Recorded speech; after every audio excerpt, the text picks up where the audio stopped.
Gis 16 po ng Juan ang nakasulat ay ganito. At mayroon akong ibang mga tupa na hindi sa kulungang ito. Balik tayo, Sister Luz. Apo, Nung sinasabi ng Kristo yan, may mga tupa na siya sa kulungan. meron na po. Diba? Apo. At yun ay yun yung panahon niya.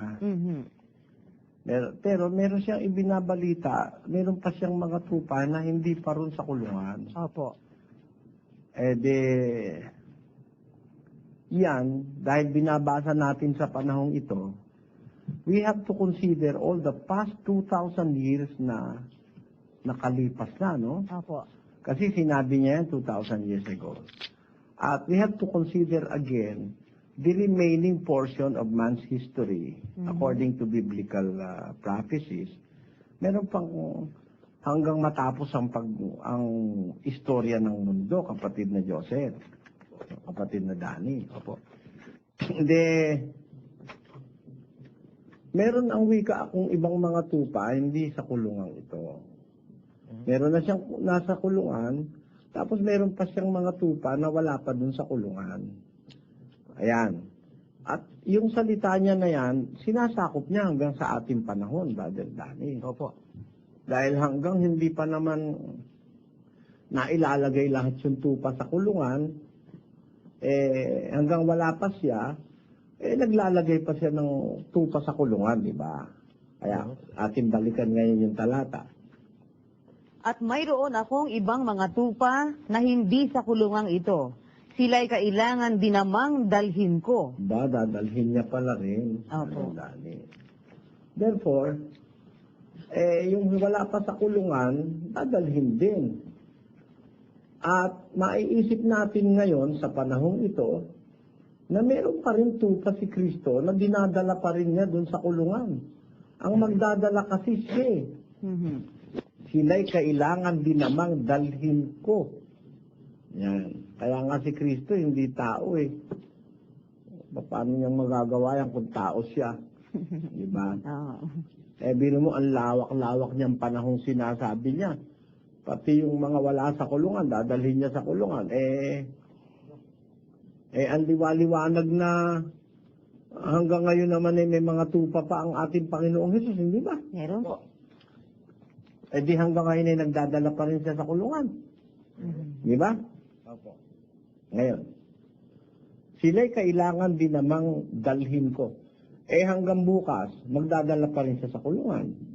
Hanggang sa makalawa, hanggang sa 1 buwan, hanggang sa 1 taon, at kung meron pang 10, 15 taong nalalabi, 20, lahat ng mga tupa na yun, dadalhin niya sa kulungan. Kailangan ko rin dalhin sila, sabi. Paano niya madadala yung mga tupa sa kanyang kulungan? Tuloy natin yung basa. At kanilang diringgin ang aking tinig. Ayon. Ang paraan pala para yung mga tupa madala niya sa kulungan, diringgin ng mga tupa yung kanyang tinig. Puntahan nga muna natin, alisan muna natin yung talata para ma-clarify natin paano bang nadadala sa kulungan yung mga tupa sa pamamagitan ng kanyang tinig. Diyan din sa Gis, tataas lang natin sa versikulo 3. Binubuksan siya ng bantay pinto at dinirinig ng mga tupa ang kanyang tinig. At tinatawag ang kanyang sariling mga tupa sa pangalan. At sila'y inihahatid sa labas. Tuloy. Pagka nailabas na niya ang lahat ng sariling kanya, ay pinangungunahan niya sila at nagsisisunod sa kanya ang mga tupa, sapagkat nakikilala nila ang kanyang tinig. Tuloy. At sa iba'y hindi sila magsisisunod, kundi magsisitaka sa kanya, sapagkat hindi nila nakikilala ang tinig ng mga iba. Diba? Very exclusive pala yung tinig na yan. Tinig lang pala ni Kristo ang kilala ng mga tupa. Di naman susunod sa iba yun eh. Kaya pag sumunod ka kay Manalo, hindi ka tupa ni Kristo eh. Totoo po yan. Kasi guaranteed yun eh. Ang susundin lang ng mga tupa, yung tinig ni Kristo. Diba? Opo. Eto ngayon. Meron akong mga tupa, hindi sa kulungan ito. Kailangan ko silang dalhin. Diringgin nila aking tinig. Tamo, ang paraan pala para madala ni Kristo, maririnig ng mga tupa niya yung kanyang tinig. At anong susunod na pangyayari? At sila'y magiging isang kawan. Ba, magiging isang kawan pala lahat ng tupa, no? Opo. Biro mo, tagal na niyan, Sister Luz. Mhm.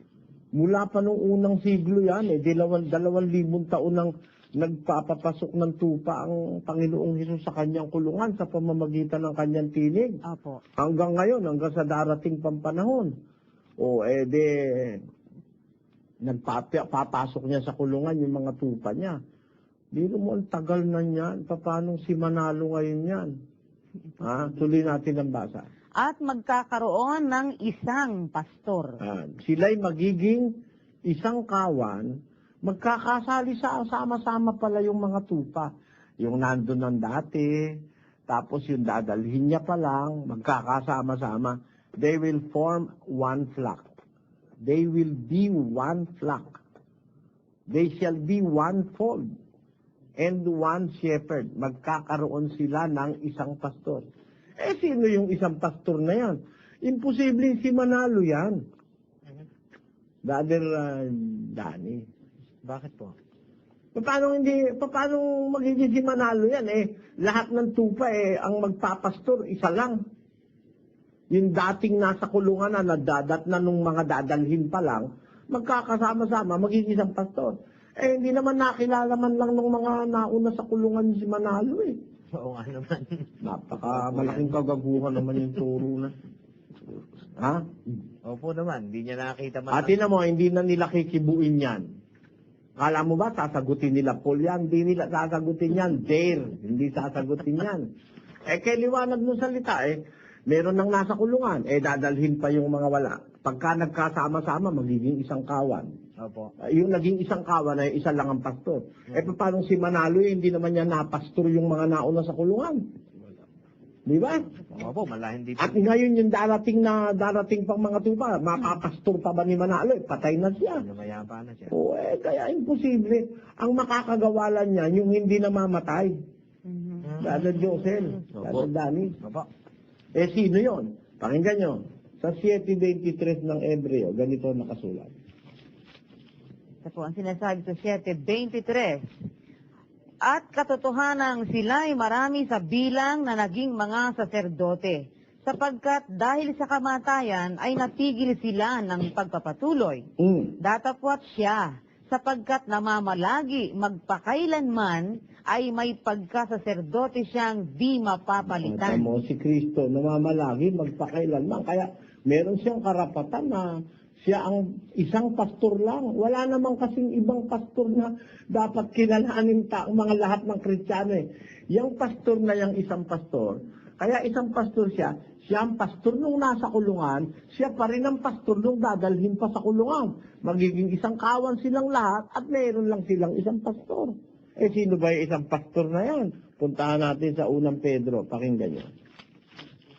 Ito po ang sinasabi sa unang Pedro sa 2 at ang talata po ay 24 hanggang 25. Na siya rin ang nagdala ng ating mga kasalanan sa kanyang katawan sa ibabaw ng kahoy upang pagkamatay natin sa mga kasalanan ay mga buhay tayo sa katwiran na dahil sa kanyang mga sugat ay nangagsigaling kayo. Sapagkat kayo'y gaya ng mga tupang nangaliligaw. Tatapot ngayon ay nangabalik kayo sa pastor at obispo ng inyong mga kaluluwa. Sino yung isang pastor? Maliwanag, yun ang nagdala ng ating mga kasalanan sa kanyang katawan sa ibabaw ng kahoy. Yun yung napako sa krus, Brother Josel. Brother Danny. Yan ang napako sa krus. Hindi naman napako si Manalo para magdala ng ating kasalanan. Yun nga lang kasalanan niya, hindi niya madala-dala. Hindi siya pa yung kasalanan ng iba.